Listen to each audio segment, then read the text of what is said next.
Nuri Elektrik tarafidan ishlab chiqarilgan navbatdagi elektr shkafimiz tayyor bo'ldi.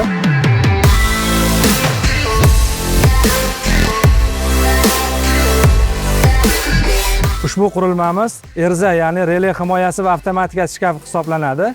Bu loyihamizda 220 kV liniyani elektr himoyasini amalga oshiradi.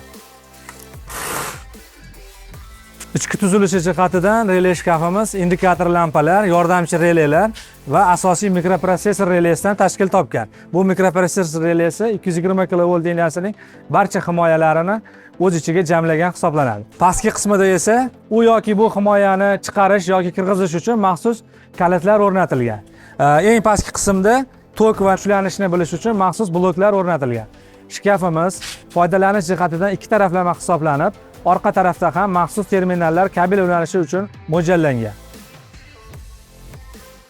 Ko'rib turganimizdek, orqa qismda relaylarga maxsus ulanish joylari keltirilgan va tashqi signallarni qabul qilish va uzatish uchun maxsus terminallar o'rnatilgan.